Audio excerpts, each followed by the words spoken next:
imediato o Dr. Sérgio Moro, Dr. Adriano Janturco e Dr. Antônio de Pietro a comporem o palco do Fórum da Liberdade.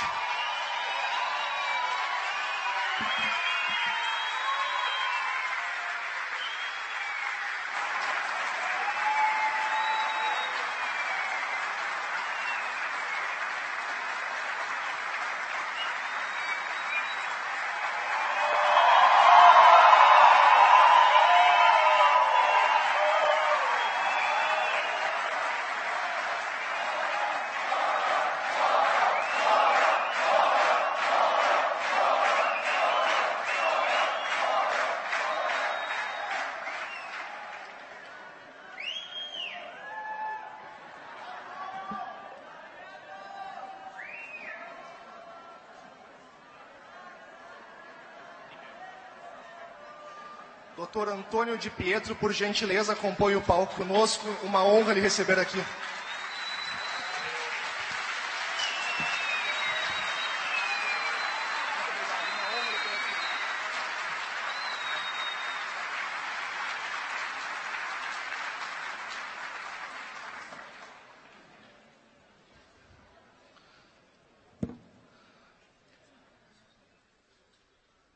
Caros painelistas, como eu já disse, necessário frisar mais uma vez, eu agradeço imensamente a presença de cada um de vocês.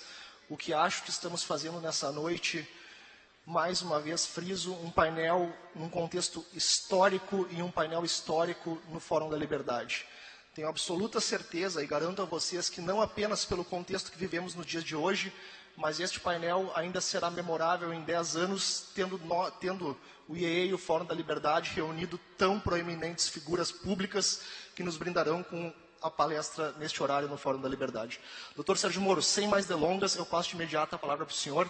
Seja muito bem-vindo ao Fórum da Liberdade, que tanto lhe agradece todo o seu trabalho.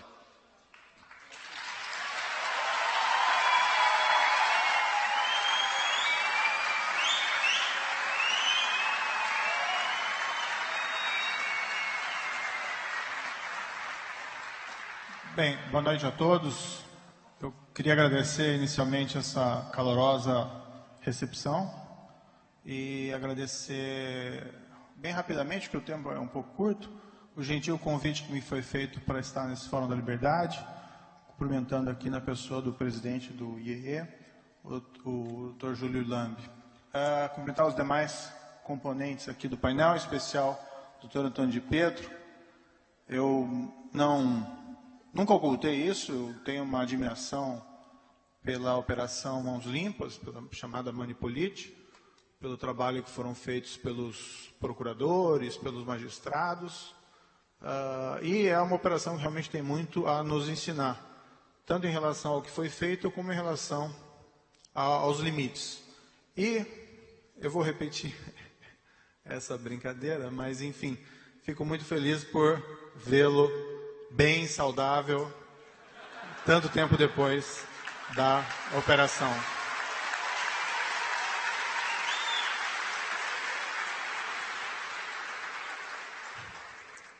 Uma síntese da Operação Lava Jato. Me refiro aqui unicamente aos casos já julgados. O que foi constatado nesses casos já julgados? São cerca de 35 processos já julgados, ações penais em primeira instância, parte até com condenações confirmadas em segunda instância, mais ou menos 150 de pessoas condenadas por lavagem de dinheiro e corrupção. O que foi constatado ali, dizendo muito sinteticamente, foi que houve uma apropriação da Petrobras. Petrobras, grande orgulho brasileiro, foi criada no governo Vargas para nos tornar autossuficientes na exploração de óleo e gás. E, não obstante, houve uma espécie de captura. Os anglo-saxões têm essa expressão, um state capture, e aqui nós poderíamos falar de uma captura de uma empresa estatal, a nossa maior empresa estatal, a maior empresa brasileira, para finalidades privadas. Objetivo, primeiro, de enriquecer executivos da Petrobras, vários deles de alto nível, de alto escalão pelo menos, condenados porque foram surpreendidos principalmente com milhões de dólares e euros em contas secretas no exterior, e também dirigentes de empresas que faziam negócios com a Petrobras, que realizavam o pagamento desses valores para obter vantagem junto à empresa. Um componente que diz muito como a corrupção afeta não só os cofres públicos, mas também a eficiência do mercado.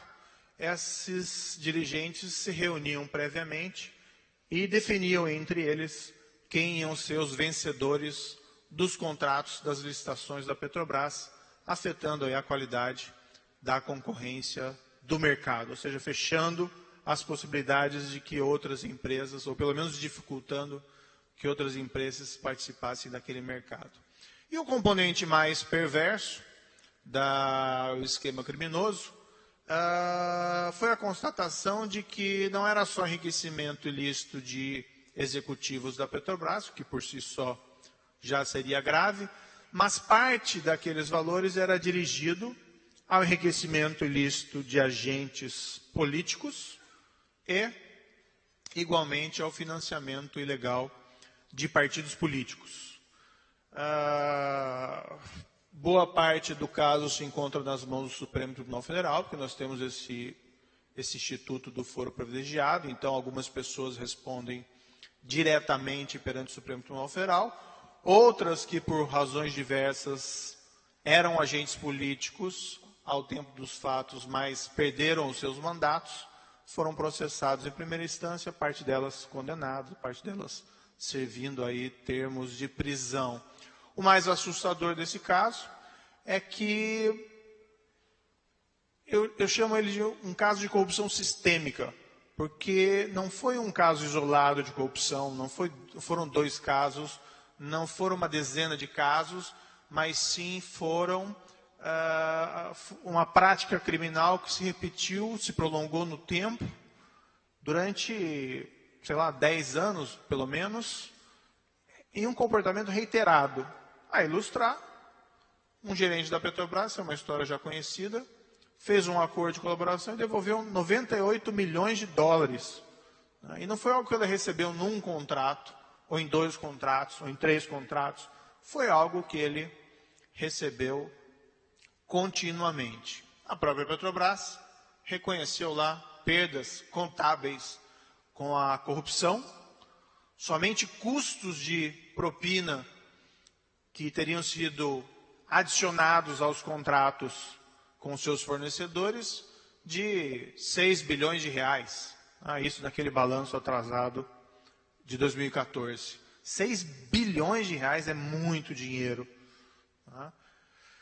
Enfim, esse é um retrato bastante sintético desse caso específico. O que é uma hipótese um tanto quanto assustadora é se esse modelo de governança se reproduziu ou não em outras estatais.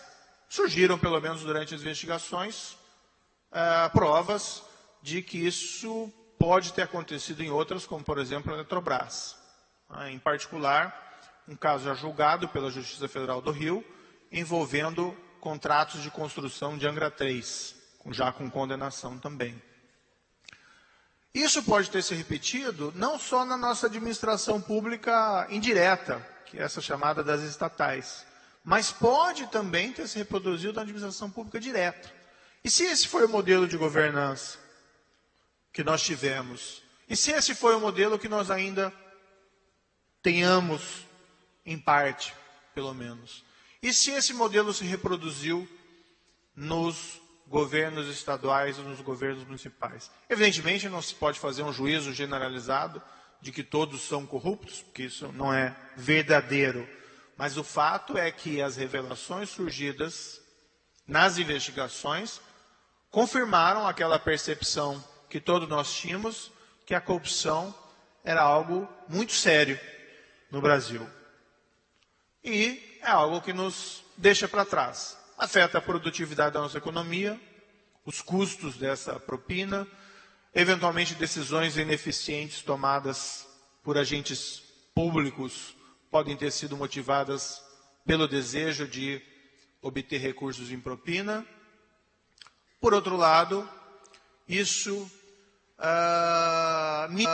mina a confiança que os cidadãos têm nos seus governantes, nos agentes públicos em geral, e com o tempo isso acaba afetando a própria confiança no regime democrático.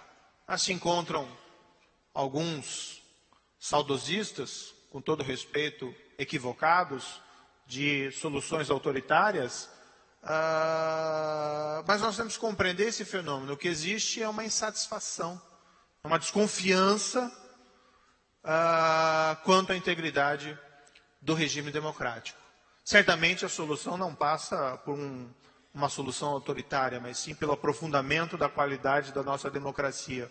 Mas nós precisamos compreender as razões desse tipo de ideia, ainda que essa ideia seja uma ideia bastante equivocada. Pois bem, nós vivemos num regime democrático, nos quais as pessoas divergem razoavelmente. Há pessoas do espectro político da esquerda, pessoas do espectro político da direita, pessoas do espectro político de centro, mas ninguém pode racionalmente argumentar dentro de um debate minimamente razoável que a corrupção seja algo bom, ou que a corrupção seja um comportamento moralmente aceitável. Mas se existe um consenso, vamos dizer, sobreposto em cima do fato, da conclusão de que a corrupção é inaceitável, a grande pergunta é: por que nós estamos tendo tantas dificuldades, né, para lidar em superar esse problema? Dentro aí de um sistema democrático de governo, o que se espera é que se adotem políticas públicas destinadas a superar esse quadro de corrupção disseminada. Sim, as cortes de justiça, não só as cortes de justiça, mas também a polícia, o Ministério Público, têm feito um trabalho destacado. E aqui me permito, sou apenas uma parte desse instrumento, mas me permito fazer essa espécie de autoelogio, pelo menos destacado no sentido de que algo novo não se via tanto no passado. Claro, tem críticas aqui e ali cabíveis, há sempre aquela percepção de que podia ser feito mais e de que existem pessoas que ainda não estão sendo responsabilizadas pelo seu crime, mas houve uma mudança nisso. Mas precisa ocorrer mudanças maiores, né? Precisam ter reformas mais amplas para diminuir, por exemplo, incentivos e oportunidades da prática de corrupção. Isso que nós chamamos de loteamento político de cargos públicos, por exemplo, é algo que se encontra na raiz dos problemas da Petrobras. Executivos tendo a necessidade de direcionar verbas para os seus padrinhos políticos. Isso é algo que tem que ser minorado. Houve, ano passado, a chamada Lei das Estatais, vamos aqui fazer uma concessão, que realmente melhorou um pouco esse quadro, mas ainda mais que pode ser feito, inclusive estendendo essas previsões da Lei das Estatais também para a administração pública direta. Isso seria algo extremamente positivo. Precisa se iniciar um ciclo virtuoso de mudança. E nós não podemos ficar a todo tempo preocupados, né, com o retrocesso. Retrocesso é sempre uma possibilidade, o futuro não está escrito, não existe fim da história, há sempre uma chance de nós perdermos os que foram conquistados, e o ideal seria que nós não tivéssemos essa preocupação.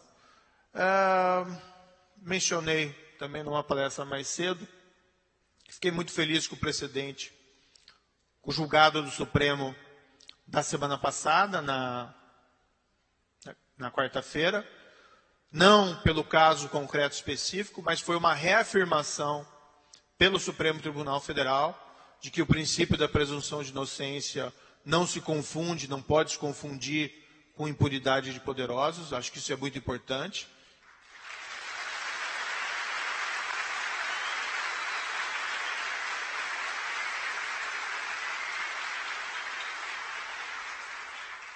Claro que você tem que ter direito de defesa, claro que você tem que ter presunção de inocência, ninguém quer que um inocente seja condenado, mas você não pode construir um sistema processual penal que impeça que pessoas poderosas que praticaram crimes, quando existe prova desses crimes, que essas pessoas permaneçam impunes só porque essas pessoas têm condições de manipular o sistema para evitar que um caso concreto chegue ao fim.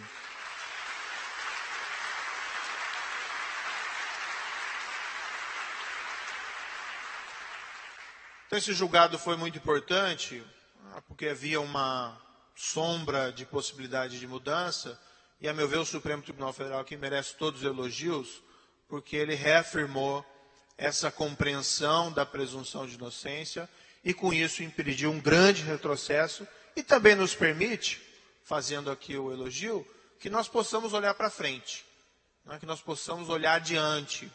Há uma perspectiva, por exemplo, do Supremo Tribunal Federal julgar também em breve casos em que envolvem a interpretação a respeito do privilégio de foro. Como eu disse, determinadas autoridades públicas, elevadas autoridades públicas, respondem diretamente perante os tribunais superiores a acusações criminais. Em tese, isso não parece ser um grande problema, mas na prática isso não funciona muito bem. E nós vemos muitas vezes os tribunais superiores assoberbados desses processos e sem condições de dar um vazamento célere a essas acusações criminais, o que acaba afetando também a percepção que as pessoas têm em relação à aplicação imparcial da justiça. E, por vezes, não necessariamente que juízes estejam mal intencionados. Vejam, por exemplo, o caso da Ação Penal 470, o caso chamado Mensalão, que foi um julgado que chegou a um resultado muito elogiado por todos e visto como muito positivo, mas ainda assim foi um caso que, com todos aqueles esforços, levou um trâmite de 6 anos perante o Supremo Tribunal Federal, que é um longo tempo, considerando aí um processo judicial. Enfim, o que eu queria colocar nesse breve tempo, e o momento é positivo para isso em virtude, principalmente dessa reafirmação do precedente, é que nós estamos numa democracia, nós temos os nossos problemas, agora nós temos que resolver isso aumentando a qualidade da nossa democracia. E não existe nada que nós não possamos resolver dentro de um regime democrático, com liberdade, igualdade e, igualmente, algo que muitas vezes se esquece, tolerância, que faz parte essencial de um regime democrático. Nós não somos inerentemente corruptos. Nós criamos, na verdade, um ambiente institucional que favorece a corrupção, tanto no setor público como no setor privado. E a responsabilidade pela criação desse sistema institucional não está nas estrelas, mas está unicamente em nós. Se isso é algo que, de certa maneira, nos envergonha, também é algo que nos motiva no sentido de que, se a responsabilidade é nossa, nós temos condições de alterar. E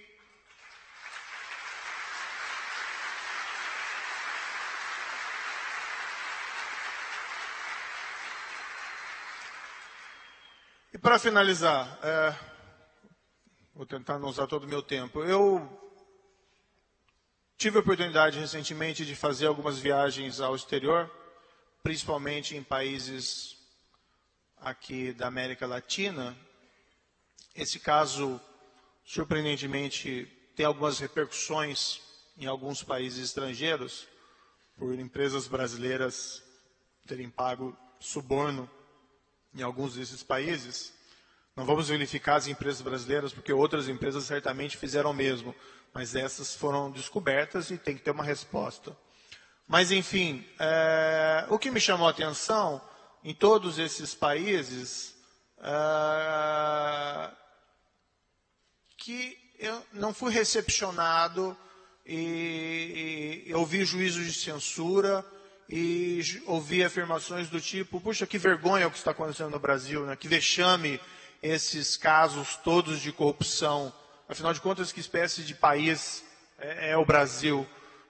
E, ao contrário, o que eu ouvi foi um discurso extremamente positivo, né, de pessoas que examinaram o que vem ocorrendo no Brasil e até com uma certa ponta de inveja. Não uma inveja negativa, mas aquela inveja: olha, nós precisamos fazer o mesmo aqui, porque nós temos problemas graves de corrupção. E o que é importante, de fato, é que o Brasil está fazendo algo a respeito. E eu acho que isso é algo que nós devemos ter motivo de nos orgulhar. Não é uma conquista dos juízes, seja da primeira instância, segunda instância, do Supremo ou do Superior Tribunal de Justiça. Não é algo que foi feito pelos procuradores, não é algo que foi feito pelos policiais. Claro que a tarefa dessas pessoas foi importante, mas é algo que é uma conquista da democracia e da população brasileira. Queria deixar essa última impressão com vocês e sugerir: vamos olhar adiante em relação a esse problema. Muito obrigado.